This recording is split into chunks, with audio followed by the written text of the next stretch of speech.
사도행전 20장 17절부터 35절까지 말씀에는 에베소에서 3년 동안 목회 사역을 했었던 사도 바울이 이제 에베소를 나와서 마게도냐 지방과 아가야 지방, 유럽 지방이죠. 본인이 복음을 전했었던 그곳을 순회하고 난 다음에 지난주에 드로아에서 말씀을 전하고 유두고 사건의 의미를 함께 나눴습니다. 이제 에베소 바로 아래에 있는 밀레도에서 에베소 교회의 장로들을 초청합니다. 그곳에 갈 수 없었기 때문에 핍박이 심해서, 그래서 그 장로들을 모아놓고서 사도 바울이 마지막 고별 설교와 더불어서 당부를 하는데, 그 내용이 오늘 전체의 내용이에요. 두 가지로 요약될 수 있습니다. 하나는 목회의 모범이 이런 것이다라고 하는 것을 설명하고 있고, 하나는 당부예요. 모범은 이런 것입니다. 에베소에서 내가 복음을 전할 때 핍박이 많았지만 내가 인내하였고, 성경에 나와 있어요. 핍박 중에도 인내하였고, 성도들에게 유익한 것이 있다면 꺼리낌 없이 내가 복음을 전했다. 여러분 20절과 27절에 꺼리낌 없이라는 표현이 두 번 나와요. 어떤 상황과 형편에도 성도들에게 유익이 되는 복음이라면 최선을 다해서 내가 전했다는 거예요. 예수 그리스도의 그 믿음을 증언했다는 거예요. 내가 이런 삶을, 이런 목회를 했으니 이제 목회를 위임받는 에베소 장로들이여 너희들도 이렇게 목회해 주기를 바란다는 거예요. 두 번째는 당부예요. 이 당부는 한마디로 이야기하면 하나님께서 피값 주고 세우신 이 교회를 잘 돌봐주기를 바라는 거예요. 두 가지인데, 하나는 은혜의 말씀을 부탁하노니 라고 말씀하고 있어요. 장로들에게 은혜의 말씀을 부탁한다는 거예요.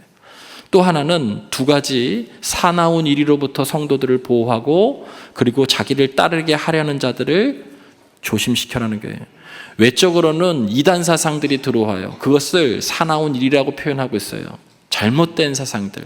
그리고 또 내부적으로는, 여러분 사람은 이 죄성 때문에 사람이 모이면 자기 세를 규합하려고 하고 누군가는 자기를 따르게 하려고 해요. 교회 공동체 안에서도 오직 하나님만 영광받고 예수 그리스도를 따라야 되는 것인데, 예수 그리스도를 따르게 하는 것이 아니라 자기를 따르게 하는 사람들이 내부에 꼭 있다는 거예요.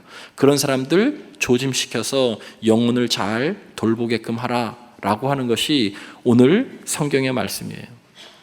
여러분, 그런데 이 성경의 말씀을 한마디로 요약하자면, 모범과 당부를 한마디로 요약하자면 그것은 25절 말씀이에요.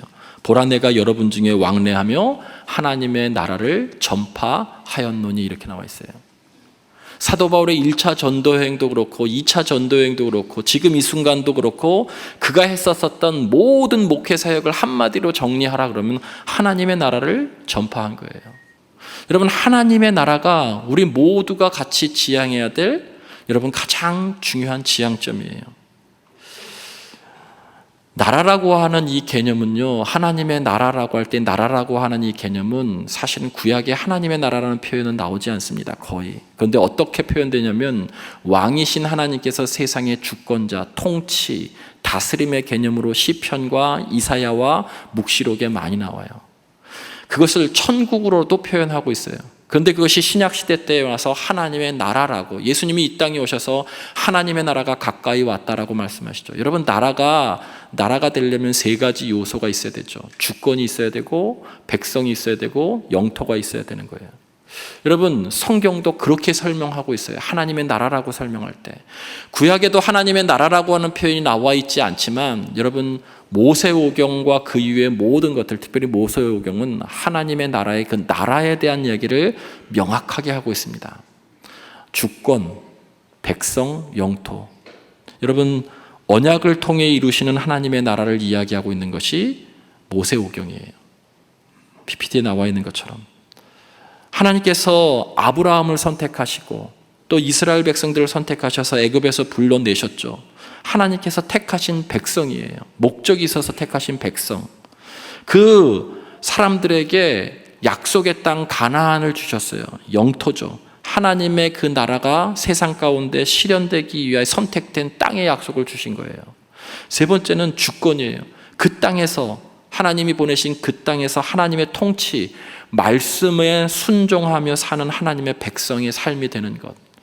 여러분, 이 백성, 영토, 주권의 내용이 모세오경의 내용이에요. 그리고 성경 전체의 내용이기도 합니다. 신약시대 때 와서 우리들이 선교, 하나님의 나라를 전파한다라고 할 때, 여러분 신학자인 크리스토퍼 라이스라고 하는 유명한 신학자는 하나님의 선교에 대한 개념을 많이 사용했던 분이에요. 이분도 하나님의 선교의 관점에서 성경 전체를 통일성 있게 해석하는데, 이때에도 하나님의 나라의 관점에서 해석해요. 선교의 주체로서의 하나님, 선교의 주체는 하나님이라는 게 주권을 이야기하는 것이죠. 선교의 도구로서의 백성, 그리스도인들을 이야기하는 것이죠. 그리고 선교의 무대로서의 땅, 우리의 삶의 모든 자리, 인류를 이야기하는 것입니다. 성경의 주제는요, 하나님의 나라예요. 여러분, 그 하나님의 나라, 인류를 하나님의 백성 삼으시고 하나님의 통치하는 나라로 회복시키고자 하는 것이 바로 예수님께서 이 땅에서 전하셨던 복음이에요. 그래서 성경에 주 예수 그리스도의 복음은 철저히 하나님 나라를 목적으로 하고 있어요. 여러분, 여기에 우리의 신앙 고백이 대단히 중요합니다. 오늘 이 시간에 여러분의 신앙 고백이 어느 영역까지 가 있는지를 잘 점검하셔야 돼요. 예수님 사는 당시에 예수 그리스도께서 우리의 구주요 메시아다라고 하는 이 신앙 고백은요, 세계관을 바꾸는 거예요. 예수님 당시에 많은 로마가 모든 세계를, 온 세계를 정복하고 있었던 그 당시에는 많은 사람들이 황제를 숭배했죠. 황제를 숭배한다는 얘기는 황제를 통해서 샬롬이 내게, 우리 가정에, 이 국가에 임한다는 거예요. 샬롬이. 이 샬롬이라고 하는 것은 단순한 내면의 평화 이런 정도가 아니고요, 정치, 경제, 문화, 사회 모든 면에서 여러분 평화와 안녕과 번영과 형통, 이런 것들이 주어진다는 거예요. 누구를 통해서? 황제를 통해서. 그래서 그 황제를 숭배하는 거예요. 그런데 그 황제를 숭배했었던 그 나라에서 여러분, 예수 그리스도가 참 주요 메시아다는 것은 황제가 왕이 아니고 예수 그리스도가 왕이라는 거예요. 세계관이 완전히 바뀌는 거예요. 여러분, 세계관이라고 하는 것은 세상을 동일한 관점에서, 늘 일관된 관점에서 바라보는 그런 틀과 같은 거죠. 관점. 그 세계관 안에는 인생관도 있고 가치관도 다 들어가 있는 거예요. 한마디로 이야기하면 예수 그리스도께서 내게 샬롬을 가져다 준다는 거예요. 그분이 세상의 통치자라는 거예요. 그분이 모든 것이라는 거예요. 그분으로부터 모든 것이 내게 임하고 우리 가정에 임하고 이 나라 이 민족에 임한다라고 하는 고백이 주 예수 그리스도가 메시아라는 뜻이에요. 그것을 고백하는 것이죠. 여러분, 그래서 복음은 어떤 개인의 사적인 영역에만 머무는 것이 아니고요, 복음은 공적인 영역까지 확대되는 거예요. 우리가 세상 사람들이 교회를 향해서 지금 이렇게 좋지 않은 시선을 가지고 있는 것은요, 우리의 신앙 고백이, 신앙의 어떤 형태들이 지극히 사적인 영역에 머물러 있기 때문에 그래요. 나의 복, 형통, 어떤 기적이 일어나는 그런 것들, 이건 다 개인의 사적인 영역이죠. 그러나 이 당시에 예수를 구주로 메시아로 고백한다라고 하는 것은 사적 영역도 있지만 이것을 넘어서 공적인 영역에까지 고백한다는 의미를 갖고 있는 거예요. 근데 우리가 이 공적인 영역에 대한 고백과 실천이 없기 때문에 교회와 세상이 계속 분리되어지고 세상 사람들은 우리를 향하여서 지탄을 하는 것이죠. 우리만 잘 먹고 잘 살고 형통하고. 여러분, 이것은 우리의 신앙 고백에 문제가 있어요. 우리가 신앙 고백한다라고 할 때 우리의 삶이 신앙 고백을 하고 신앙생활을 함에도 불구하고 잘 변화되지 않는 이유는 사실은 세계관이 바뀌지 않았기 때문에 그래요. 우리의 세계관은 성경의 주제가, 성경으로 우리는 통치받는, 다스림을 받는 그리스도인이라면, 성경의 핵심 주제가 하나님의 나라라면 우리의 세계관은 하나님의 나라여야 되는 거예요. 하나님의 나라에서 우리를 보고, 하나님의 나라의 관점에서 가정을 보고, 하나님의 나라의 관점에서 역사를 보고 이 세계를 바라보는 것, 이것이 우리가 가져야 된 그리스도인들의 세계관이죠. 근데 그것을 갖지 못하기 때문에 지극히 사적인 영역에서의 신앙생활을 하는 것이죠. 기적이라든지 복이라든지 형통이라든지 이런 것이 여러분 우리 삶에 필요치 않다는 뜻이 아닙니다. 예수님께서 그런 것들을 다 행하셨어요. 주셨어요. 그런데 중요한 것은 이 기적이나 형통이나 복은 하나님 나라를 증거하기 위한, 그것을 확실히 드러내 보이기 위한 수단이었지 목적은 아니었다는 거예요. 여러분, 그래서 하나님의 나라가 우리 신앙의 가장 마지막 목적이어야 되는 거예요. 우리 교회 공동체의 다 같은 지향점은요, 하나님의 나라여야 되는 거예요. 이것을 설명하기 위해서 주보에다가 사명선언문, 비전선언문 뭐 이런 것들을 쓰셔. 그것을로 진술하는 거예요. 세계의 모든 교회들이, 어떤 많은 우리 한국의 교회들이 다양하게 설명하고 있지만 그것을 통해서 이루고자 하는 마지막 목적지는 하나님의 나라예요. 우리가 그것을 위해서 부름받은 거예요. 그리스도인이라고 하는 것은. 여러분, 하나님의 나라를 위한 백성으로 부름받은 줄 여러분 믿으시기 바랍니다. 여러분, 그것과 내 신앙이 멀리 있으면 여러분은 신앙생활하거나 지금 설교 듣는 것이 대단히 힘들고 몸이 건조할 수 있어요. 오늘 우리 교회의 사명과 비전에 대해서 제가 처음으로 좀 한번 설명해 보겠습니다.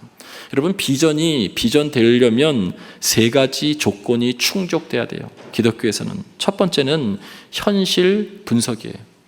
그리고 두 번째는 선한 경험이에요. 세 번째는 말씀과 기도예요. 비전은 보는 것과 관계가 있어요. 그래서 비주얼 이렇게 했죠.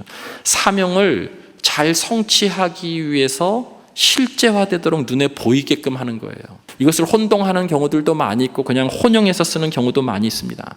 그러나 어떤 것이든지 간에 우리들의 사명과 비전은 여러분 하나님의 나라를 이루는 거예요.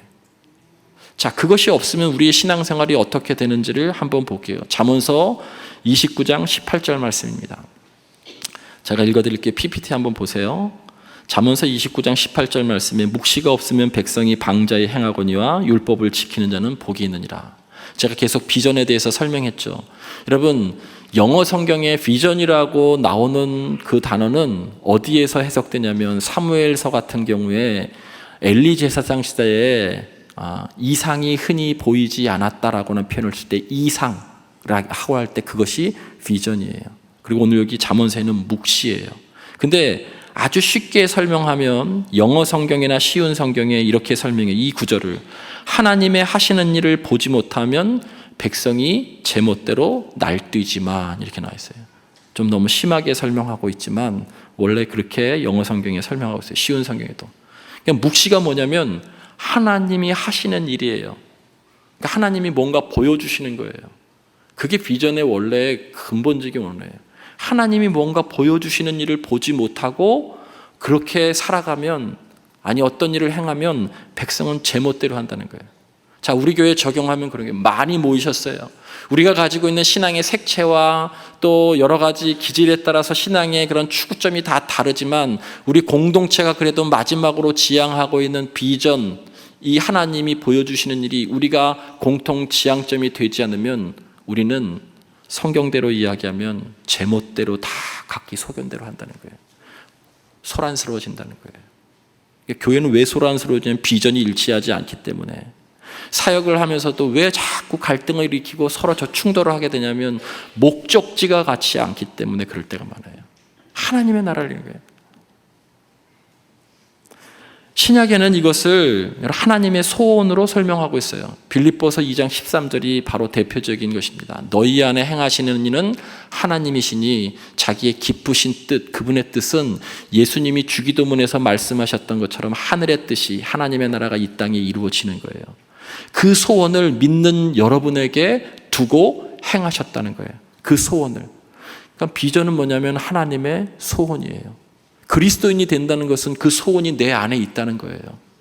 그리스도인이 되어서 신앙의 행위를 한다는 것은 그 소원을 실천하고 이룬다라고 하는 거예요. 그렇게 부름받았다는 거예요. 그냥 내 삶에 복받기 위해서 부름받은 것이 아니고 내가 형통하기 위해서 부름받은 것이 아니고 하나님의 소원을 내 안에 두고 그 소원을 이루어 드리기 위해서 부름받았다는 거예요. 그 소원이 하나님의 나라예요. 하나님 나라의 관점에서 이 시대가 정말 올바르게 가고 있는 것인가를 자꾸 묻고 답하려면 시세를 알아야 돼요. 현실 인식. 그것을 거시적인 차원에서는 다른 표현으로는 의식이라고도 설명할 수 있죠. 두 번째는요, 여러분, 비전은 선한 경험을 통해서 꽃을 피우는 거예요. 선한 경험을 통해서. 이런 얘기 저 많이 들었습니다. 고기도 먹어본 사람이 잘 먹는다고. 이걸 다른 쪽으로 적용하면 잘 노는 사람이 계속 잘 놀아요. 그러니까 뭘 경험하면 그 다음 또 뭘 해야 되는 게 보인다는 뜻이에요. 우리가 살아갈 때 선한 경험을 많이 하면 할수록 그 다음이 뭘 해야 되는지 보이는 거예요. 안 하면 아무것도 안 보여요. 그래서 여러분 단기 선교도 가보고 사람들과 교제도 해보고 자선사업도 해보고 교회에서 행하는 여러 가지 일들도 해보면 그 다음 그것을 발판으로 해서 또 다른 무엇인가가 보이기 시작해요. 하나님께서 우리들에게 주시는 비전이 보이기 시작하는 거예요. 가만히 있어서는 아무것도 보이지 않아요. 여러분, 이런 유명한 말이 있죠. 한 사람이 가지고 있는 세계관은 바로 그 사람 자신의 모든 삶의 경험의 축적이라는 거예요. 그 사람의 세계관은 그냥 갑자기 생기는 것이 아니고요. 그가 행한 세계관, 모든 것의 경험의 축적이 세계관이 되는 것이죠. 에베소서 2장 10절 말씀에 보면 이렇게 말씀합니다. 우리는 그의 맘드시는 바라, 그가 우리를 창조하셨다는 거예요. 그리스도 예수 안에서 선한 일을 위하여, 선한 일, 선한 경험들, 그것을 위해서 지음받은 존재라는 거예요. 이 일을 위해서 하나님이 우리를 예비하시고 우리로 그 가운데 행하게 하셨다는 거예요. 이 선한 일이 뭐냐면 하나님의 나라예요. 우리는 부름받았다라고 하는 그 자체는 하나님의 나라를 위해서 부름받은 거예요. 여러분이 신앙생활하는 가장 궁극적인 목적은 하나님의 나라를 위해서 부름받은 거예요. 지금 실존적으로 여러 가지 문제가 있지만, 그래서 그러한 것들이 해결되도록 간구하고 있지만 그 간구한 것의 마지막 종착점은 하나님의 나라예요.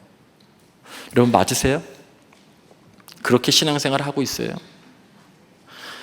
세계관이 바뀌지 않으면 아무것도 신앙생활에 바뀌지 않아요. 세계관이 바뀌지 않으면 교회 공동체 바뀌지 않습니다. 그냥 사적인 영역에 계속 머무는 거예요. 내 앞에, 눈앞에 놓여져 있는, 한평생 살아가면서 계속 반복되고 있는 그 눈앞에 놓여져 있는 문제에 전전긍긍하다가 우리의 인생을 마감하는 거예요. 돈, 명예, 권력, 승진하는 것, 대학 가는 것, 결혼하는 것, 그것에 여러분이 사적인 영역에서만 신앙생활하면 그냥 그거 하다가 그냥 끝나버리는 거예요. 우리의 신앙 고백은 그 사적 영역도 존중하고 더 나아가서는 여러분 공적인 영역에까지, 하나님의 나라가 우리가 출근하고 있는 직장, 우리가 가고 있는 학교, 우리의 일터, 만나는 장소, 모든 곳에서 이루어지는 것이에요. 거기까지 확대되지 않으면 하나님의 나라는 이룰 수 없는 것이죠. 이것이 안 되면 신앙생활과 사회생활은 늘 이중적일 수밖에 없어요. 왔다 갔다 하는 경계인의 애매모호할 수밖에 없고. 여러분, 그래서 우리의 신앙생활의 목적, 교회 공동체의 마지막 골은 하나님의 나라를 이루는 것이에요. 세 번째 비전은요, 말씀과 기도가 있어야 돼요. 첫 번째, 두 번째는 세상 사람들이 세우는 거예요. 그러나 세 번째는 무엇이냐면 이런 것이죠. 내가 현실 분석하고 내가 선한 경험을 쌓아서 어떤 비전을 세웠던 그것이 진짜 하나님의 뜻인지 내 욕망인지 말씀과 기도로 점검하는 거예요. 여러분이 어떤 곳에서 사업을 하든지 장사를 하든지 어떤 일을 하든지 어떤 프로젝트를 할 때 여러분도 비전이라고 하는 것을 세울 거예요. 이렇게 해보겠다라고 하는 그런 비전을 세울 때 반드시 여러분도 현실을 분석해요. 그래야 여러분 비전을 세울 수 있기 때문에 그래요. 여러분의 많은 경험을 토대로 해서 또 그 비전이 또 창출되는 거예요. 이 두 개는 세상 사람들이 여기까지는 해요. 그런데 마지막에 우리가 하나 더 해야 될 것은 이 세워진 이 비전이, 이 현실 인식과 선한 경험으로 세워진 어떤 비전이 과연 하나님도 원하시는 것인지 아니면 내 출세와 욕망을 위해서 세운 것인지. 여러분 목사들도 솔직히 이야기하면 그런 욕망이 많아요. 이런 비전 선언문 만들고 사명 선언문 만들어서 배포하고 외우게 하고 그렇게 초점을 맞춰서 교회를 성장시키고 크게 해서 자기의 이름을 높이고 이런 욕망들이 숨어 있어요.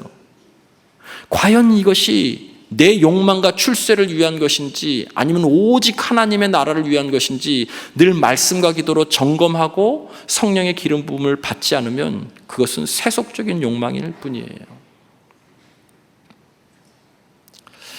여러분 우리 교회 창립 139주년이에요. 내년에는 아마 140주년이라고 그래서 선교사 내한으로 많은 일들을 이 본부와 감리교와 개신교 장로교에서 그 일들을 할 겁니다. 우리 교회도 역사위원회를 통해서 많이 그 일을 하게 될 거예요. 125년사에 우리 교회를 종각교회라고 그렇게 명명했어요. 종각교회. 교회에 대한 자부심이 있습니다. 139년이라고 하는 역사는 아무나 가질 수 없죠. 그러나 제가 여러분에게 말씀드리자면 자부심을 충분히 갖지만 우리 교회를 지나치게 과대평가하지 않았으면 좋겠어요. 대단히 중요하다고 생각합니다. 제가 3년 동안 봤는데 우리 교회에 정말 자부심을 있을 만큼 엄청난 역사들이 있고 하나님 나라를 위해서 애쓰신 수많은 선배들이 있어요. 그러나 지금의 모습은 그렇게 과대평가할 정도는 아니에요. 저는 가장 중요한 것이 주권을 인정하는 것이라고 생각합니다. 생명의 주인이 하나님이시다라는 이 고백이에요. 이 안에 신앙 고백이 다 들어가 있어요. 근본적인. 그 생명 안에 모든 것이 있다고 말씀드렸죠. 여러분, 그것을 인정하는 가장 기본적인 신앙의 행위가 뭐냐면 하나님 앞에 11조를 드리는 거예요. 드디어 천영태 목사가 헌금 설교를 하는구나, 이렇게 얘기하실지 모르니 그것과 상관없어요. 이것은 생명의 주인이 하나님이시다, 우리의 모든 것의 주인이 하나님이시다라고 하는 것을 고백하는 신앙행위지 무슨 헌금의 강요가 아니에요. 신앙의 고백이에요. 우리 교회 1,300명 정도의 집사님이 계세요. 1,300명 정도의. 전군에 간부하죠. 어떻게 2년 지나서 되시기도 하고 전도사님이 하라고 해서 하시기도 하고 그래서 여러 정도로 됐는데, 여러분 우리가 세례 받을 때도 세례를 함부로 줘서 문제이긴 하지만 여러분 완전히 세계관이 바뀌는 게 세례는 거죠. 옛날에 물질주의적인 가치 다 장사하고 하나님 나라의 가치로 살겠다는 것이 세례거든요. 그런데 중요한 것은 신앙 고백, 모든 것 생명의 주인이 하나님이신데, 제가 지지난주에 우연히 이제 당회를 준비하기 위해서 권사님도 뽑고 또 선출해야 되고 예비 후보자들을 이렇게 뽑는 과정 가운데 가장 기본이 11조와 주일 출석 같은 거거든요. 그래서 이렇게 보는데